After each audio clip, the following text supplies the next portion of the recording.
Thank you, Kirk. It was great to have you here tonight, and your lovely wife, and for you to have the prayer for us. I go back a long time with Kirk and Darlene. As a matter of fact, I performed their wedding ceremony, and I have a picture somewhere in my list of pictures of them hiding behind me, and each one sticking out a head on either side. I pretty well hid them, but glad you're here. Let me say a thing or two as I begin before we get into the lesson. I was bragging on somebody and bragging on a congregation one time where I was, and one of the members, who happened to be the treasurer, Rusty, took me to task on that. And he said, people will get their reward in heaven. It's not your job to talk about them on earth. And I thought, well, I guess you've never read Paul's epistles. He was constantly bragging on somebody. And so I want to brag on you. I appreciate you so very much for lots and lots of reasons.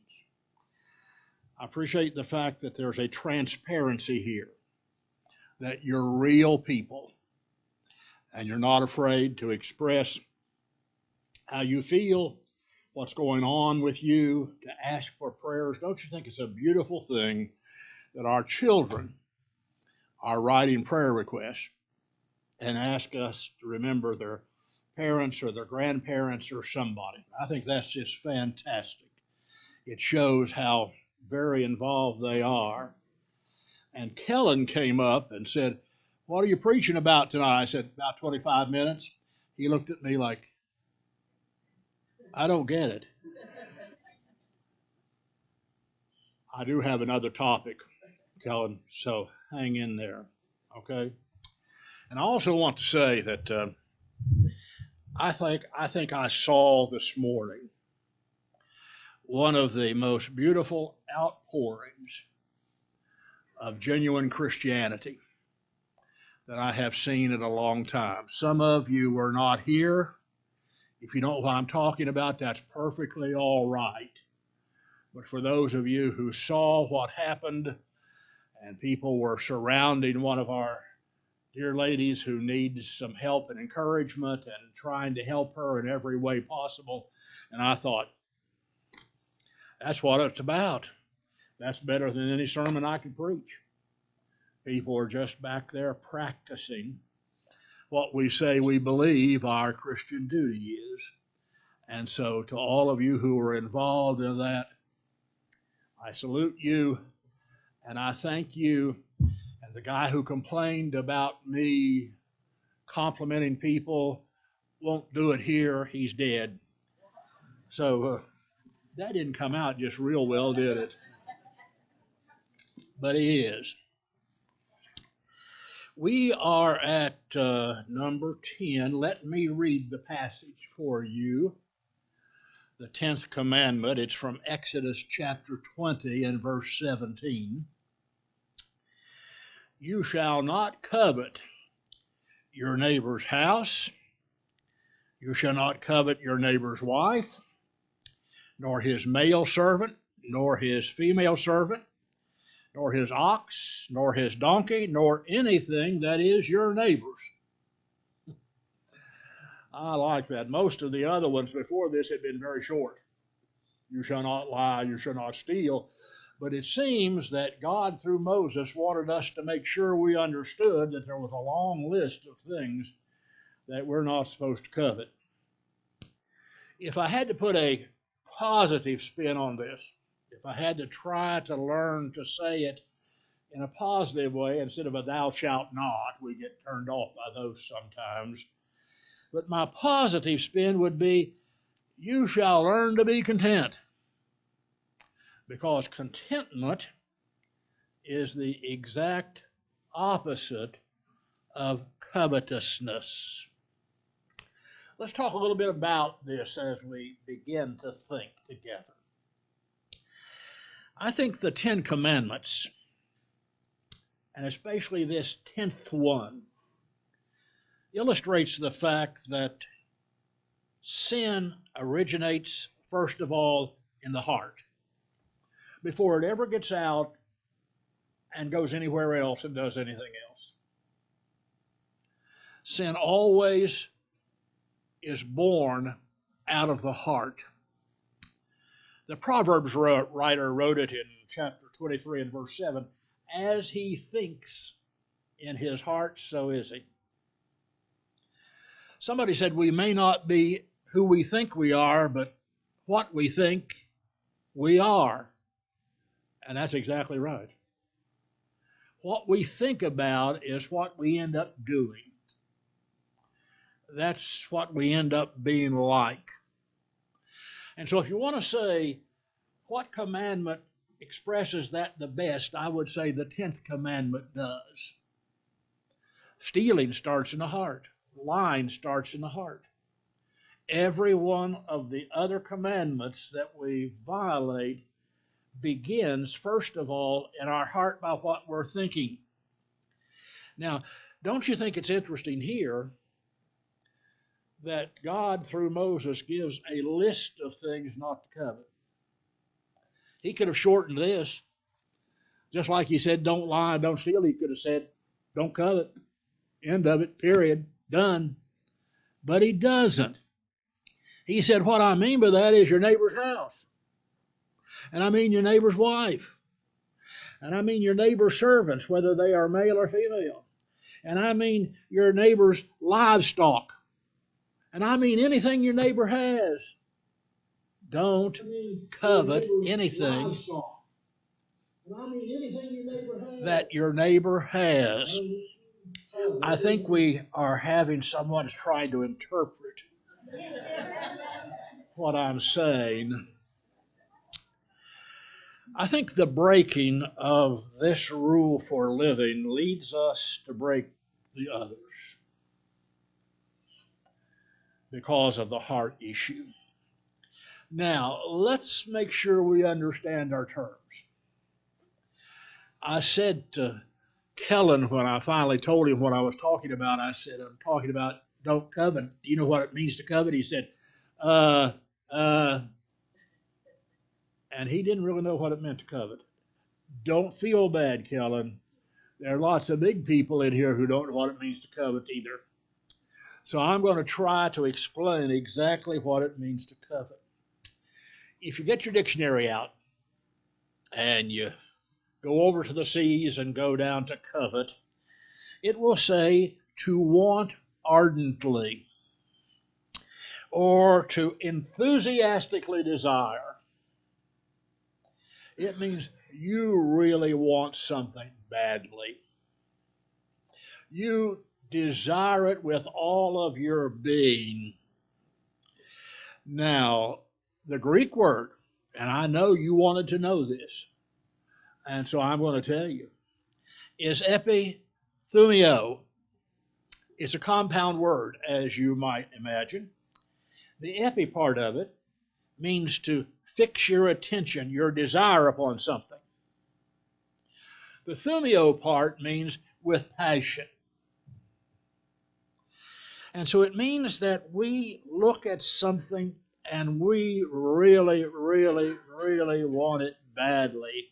We passionately desire that thing. Now, of itself, it's a neutral word.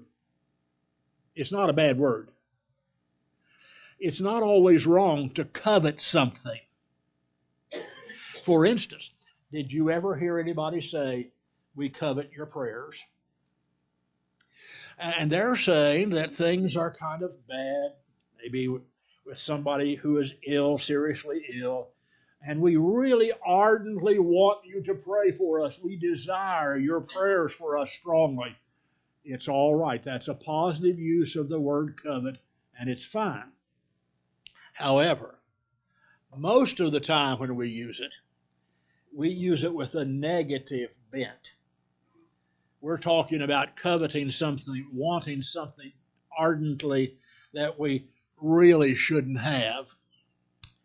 Would you like to have some biblical examples?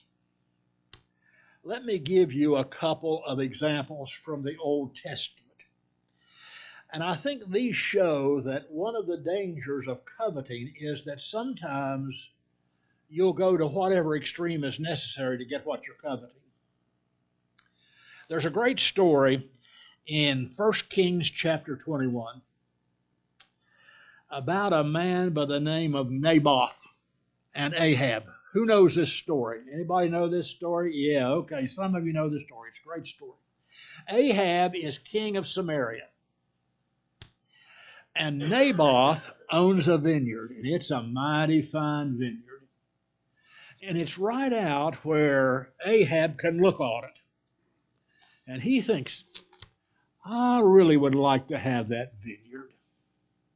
I want that vineyard more than anything else. I mean, he was king. He had everything he could want, you would think, but he didn't have Naboth's vineyard. And he got with Naboth and he said, I'll tell you what, I'll buy it from you. Naboth said, I can't sell that. That's an inheritance I received from my father. I've got to keep that in the family. I can't sell that thing. And Ahab says, I'll tell you what, I'll pay you more than it's worth. I'll give you another vineyard that's better than that one. I just got to have that one. And Naboth said, I can't sell it. Can't let you have it. Now, Ahab did what was really mature.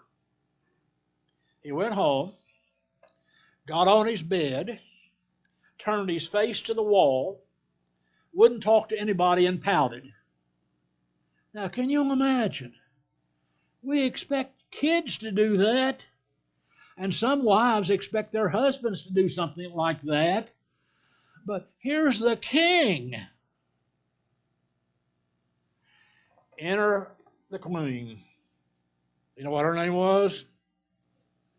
Jezebel. She says, what are you all upset about, honey?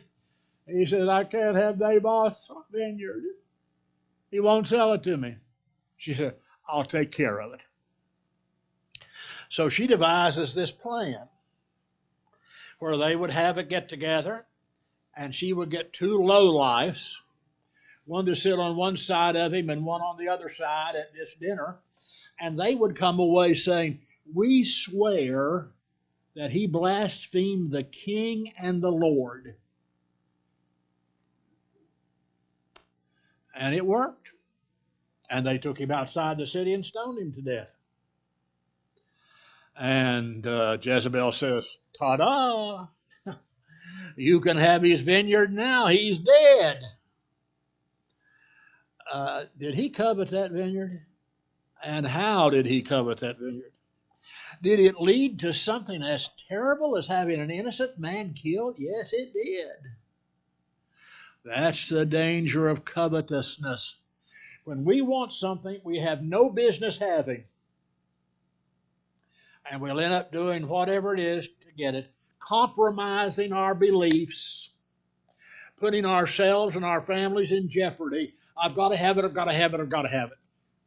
Illustration number 2, which is probably better known. You find it in 2 Samuel 11. It's the time of the year when kings go forth to battle. Guess who didn't go? David. He sent his captain Joab. He said, you take the troops and you go out to battle. I'm going to kind of hang around Jerusalem. And so one evening he was walking on his roof. It was not a roof like we think of, gabled roof. This was a flat roof. And people often spent evenings there because it would have been cooler. And he looked across the way and he saw a woman taking a bath. Her name was, who knows, Bathsheba. And she was beautiful. And he said, I got to have her. And he sent over, had her brought to him. They lay together, and she ended up pregnant. That was not a happy pregnancy, now was it? And David said, I got to fix this. I know what I'll do. Plan A. I'll send to Joab and I'll say, send Uriah, that was her husband, back home. Give him a few days of R&R. He'll come home. He'll go home to his wife. Everybody will think the baby's his. I'm okay. He didn't know the dedication of Uriah, did he? Do you know that part of the story? He went outside and slept by the door. Wouldn't go home. King said, why don't you go home? He says, my brothers are out there fighting. I'm not going to take it easy and go into my wife. David said, plan B. I'll get him drunk. And then he'll go. He got him drunk. But he still wouldn't go. Plan C.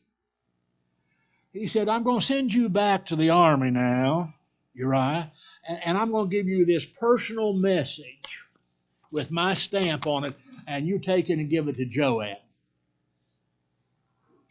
Uriah thinks, this is great. I'm a messenger of the king. I'm taking a message to the front lines to give it to our captain. Except, you know what was in the message? Put him out in front of the battle where it's the thickest fight and withdraw from him. And he died. And David said, now they'll think it's his. I won't get accused of fathering that baby because I lusted after, I coveted another man's wife. Well, I'm not going to tell you the rest of the story. You probably know it didn't turn out well. David paid for that for a long time. The baby died, and David paid for that mistake. Those are two wonderful examples of what it means to covet. It's to want something that doesn't belong to you. It won't do you good. It won't help you, and you want it so badly that you may do anything to get it. That is covetousness. Now, why is that such a bad thing? What's the result of covetousness? What does it bring about? Number one, it focuses on my needs and my wants and ignores everybody else and everything else. It's me-ism to the 10th degree. Had a daughter, still have her. It's not the one you know. But she would tell her siblings, well, it's all about me, you know. So they got her a T-shirt that said, it's all about me, you know. And she wore it with pride because she thought it was surely all about her. It wasn't. But how many people do you know who think it's all about them and what they want, and everybody else can be hanged? Friends, family, doesn't matter. It's about me. That's selfishness. It's unbecoming anybody who claims to be a Christian. Luke 12. You know this story beginning in verse 16 about the farmer who had a bumper crop. Well, that's what a farmer wants, isn't it? A bumper crop. But his barns were too small to contain it all. He said, I know what I'll do.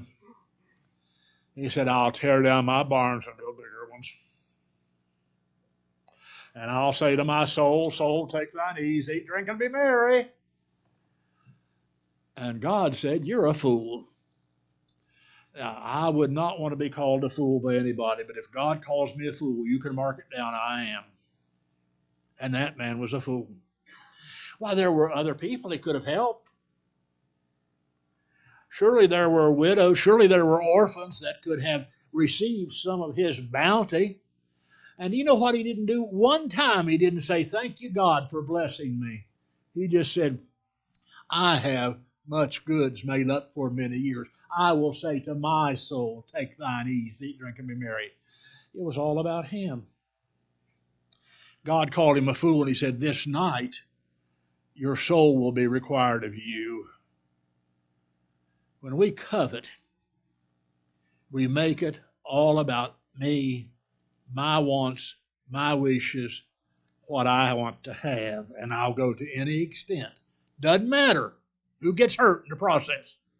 I'll do whatever it takes to get it. Covetousness leads to exploitation of other people. There's a passage in 2 Peter 2:3. You may not be familiar with this one. This is one of those verses that a preacher doesn't often read or quote in a sermon. It's just not one of those it's not like John 3:16. But I tell you, it is a powerful, powerful passage. 2 Peter chapter 2 and verse 3. By covetousness they will exploit you with deceptive words. For a long time their judgment has not been idle, and their destruction does not slumber. Don't you like that? He said, they destroy and they don't even go to sleep while they're doing it. They're awake 24 hours a day, and they are deceiving people. They are exploiting people. You think of people you know who are exploited. Do sometimes people exploit children? Doesn't that just make your blood run hot? That somebody will exploit children. I know a young lady who was to be adopted by someone very close to me. You want names, or you figure it out? And all of a sudden, a family member reared her head and said, we want her. Hadn't wanted her for all of the years, had ignored her, had seen her tossed from one home to another home, from one foster home to another home. And the only way she knew all of the homes that she had ever been in, she called them by color. She remembered when she was in the blue home, or the yellow home, or the white home, or the green home. We went to trial over that. What we found out? We found out that her dead birth mother had a part claim in a piece of land. And now that would come to the daughter. And so if the family took her, guess what they would get with her? The claim to that land. Can you imagine somebody exploiting a child for gain? I can't imagine what's bad enough punishment for that. What about spouses exploiting one another? Taking advantage of, lying about. Lying and swearing to the lie.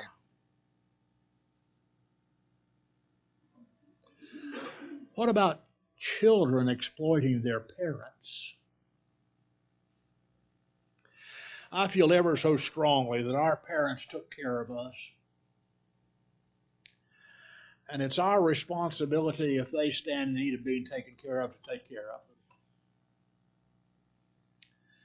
Now, we may not all be able to do that in the same way, but it's still our responsibility.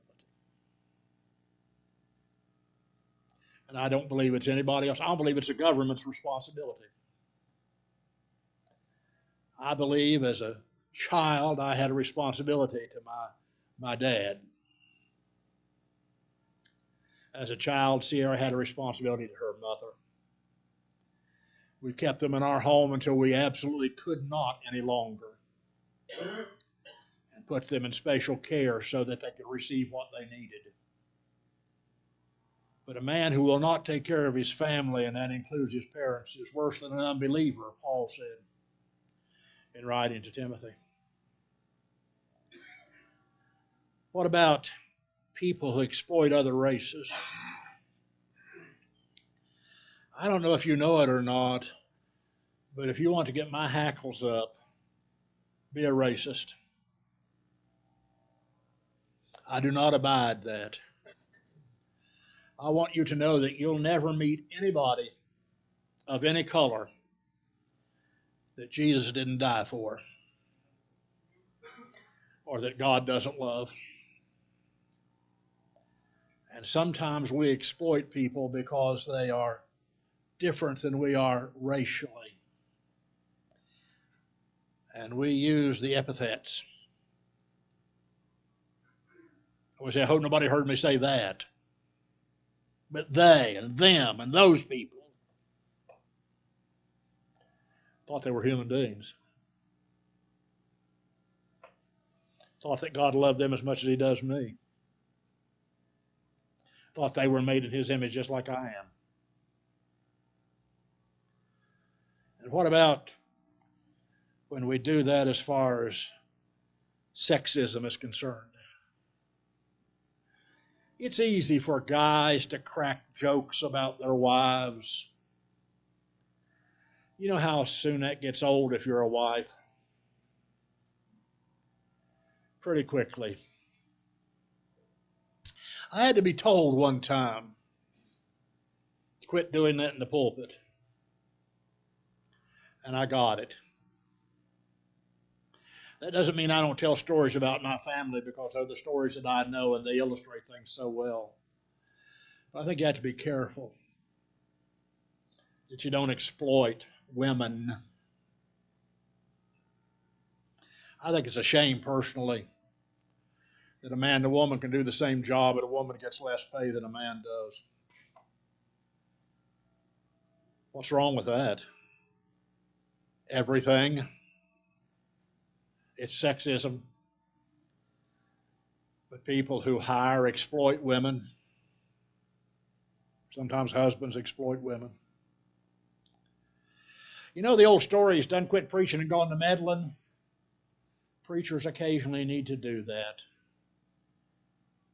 so that we don't talk about ethereal things out there somewhere, but we say, hey, this is real, folks. It's all covetousness. It's all pride and arrogance. And let's learn not to do that. And covetousness causes us to turn our backs upon God.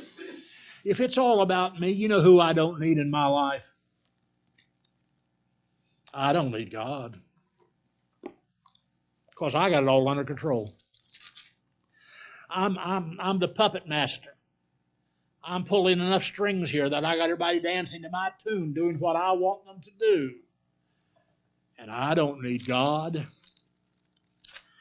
You ought to read Romans 1 sometime. I'm not going to take time to read it all tonight. It's about Gentilism. It's about people who live their lives devoid of God. I want to pick up the reading at verse 28, if you will, in the chapter. And even as they did not like to retain God in their knowledge, God gave them over to a debased mind to do those things which are not fitting. I want to stop right there. Saw a debate on Facebook some time ago. Does God ever give up on people? And they said, oh, no. God never gives up on people.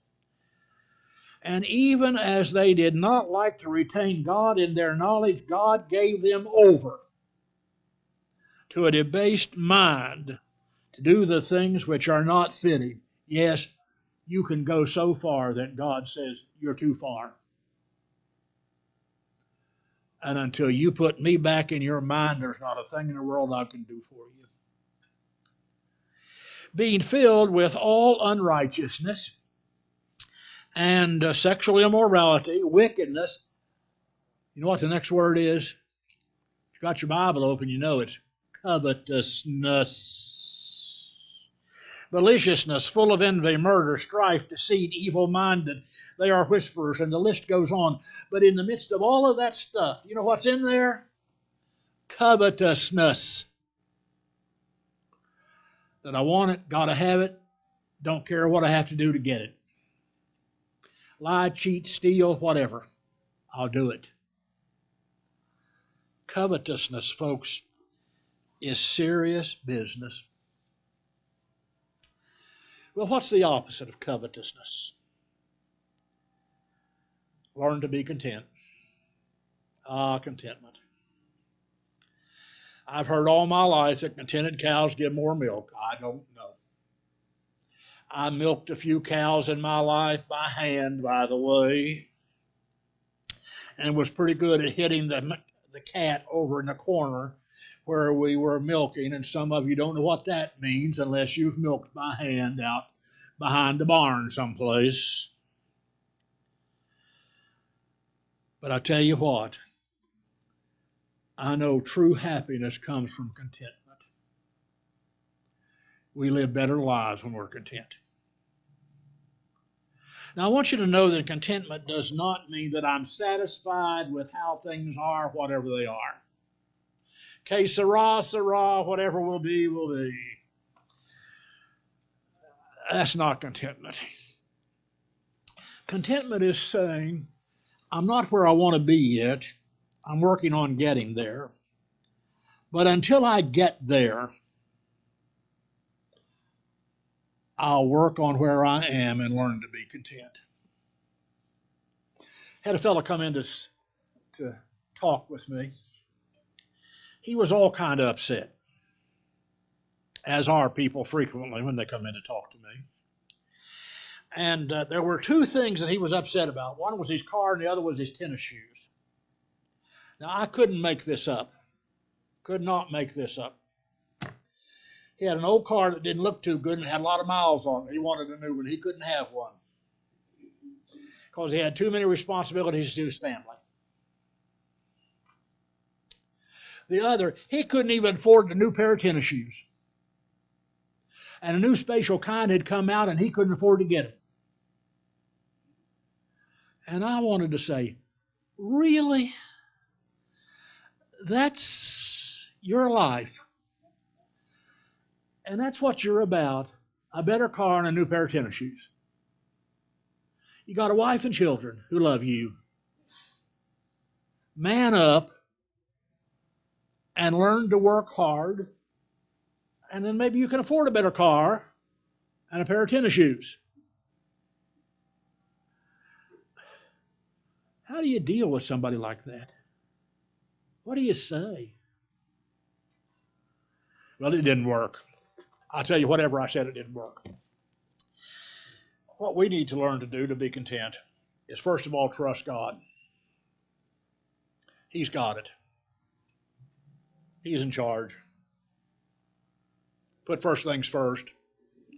That last passage and verse in Matthew 6, after he says about food, clothing, and shelter, he says, you learn to put God first and everything will be okay. It'll all come together. And it does. But I think then you need to learn to be really contented. Let me give you a passage from Philippians 4. I love Paul. Of all the people I want to meet and talk to in heaven, you know, there are people who say, well, God's going to have to answer to me and explain some things when I get there. Well, good luck with that. I don't think God owes you an explanation for anything. And I really think if you're fortunate enough to be there, you'll not worry about what God did on earth. But I want to ask Paul some things. I want to talk with him. He said in Philippians 4, beginning at verse 11, not that I speak in regard to need, for I have learned in whatever state I am to be content.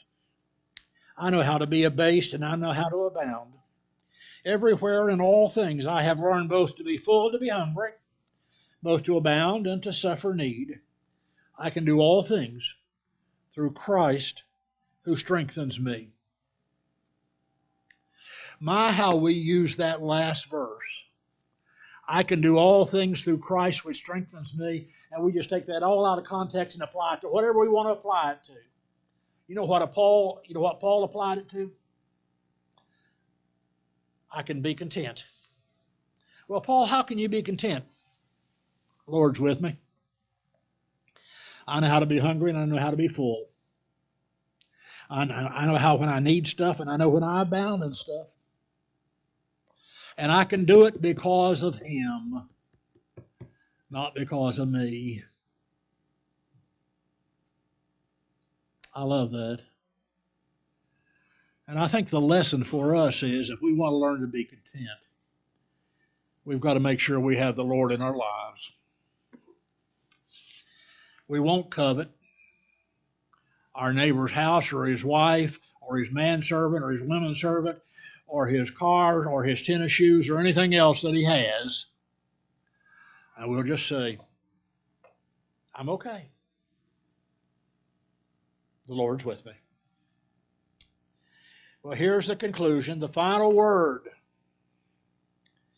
Covetousness is a part of our constant longing for status, for power, and for pleasure. What do we covet? Things that'll make us a step ahead. Things that'll make us more powerful. Things that'll give us more pleasure.